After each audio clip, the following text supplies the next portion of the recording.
कि सरकारी नियंत्रण वाले ऐप कथित तौर पे नागरिकों के उपकरणों में फाइलें प्लांट करने के लिए प्रयोग किए गए, जैसा कि भीमा कोरेगांव में हुआ। इस सवाल का जवाब दे सरकार।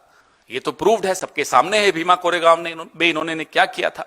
80 करोड़ डिजिटल नागरिकों की सहमति के बिना उनके मोबाइल में घुसने का यह अधिकार आपको किसने दिया? मैं अपने दोस्तों से, अपनी पत्नी से, अपने पिता माता, अपने पति, जिनसे भी हम बात क्या कर रहे हैं, इसकी जानकारी सरकार को क्या उत्सुकता है? क्यों है आपको उत्सुकता? क्या इसलिए आप सरकार में बैठे हैं 11 साल से?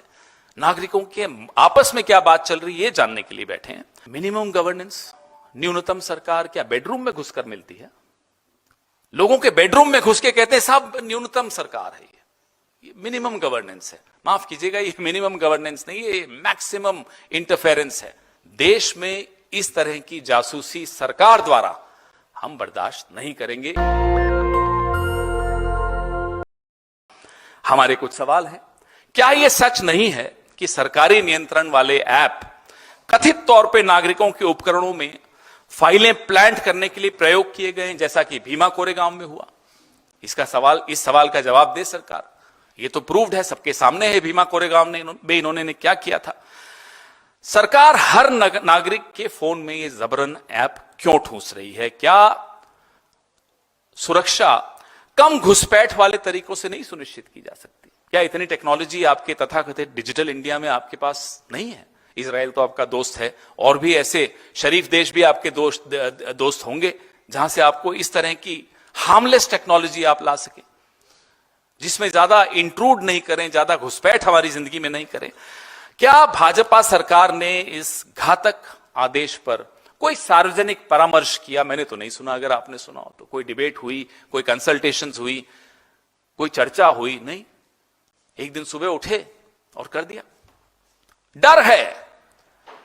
जेन जी के नाम पे इनके रोंगटे खड़े हो जाते हैं, थर थर कांपते हैं जेन जी के नाम पे। ये तभी नौजवानों के मोबाइल्स में घुसना चाहते हैं।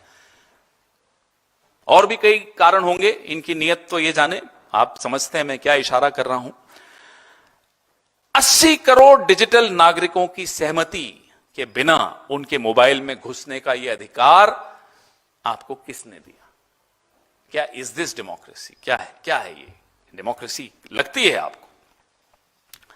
और मैं अपने दोस्तों से, अपनी पत्नी से, अपने पिता माता, अपने पति, जिनसे भी हम बात क्या कर रहे हैं, इसकी जानकारी सरकार को क्या उत्सुकता है? क्यों है आपको उत्सुकता? क्या इसलिए आप सरकार में बैठे हैं 11 साल से? नागरिकों के आपस में क्या बात चल रही है ये जानने के लिए बैठे हैं। और मिनिमम गवर्नेंस, न्यूनतम सरकार क्या बेडरूम में घुसकर मिलती है? लोगों के बेडरूम में घुस के कहते हैं साहब न्यूनतम सरकार है, ये मिनिमम गवर्नेंस है। माफ कीजिएगा, ये मिनिमम गवर्नेंस नहीं, ये मैक्सिमम इंटरफेरेंस है।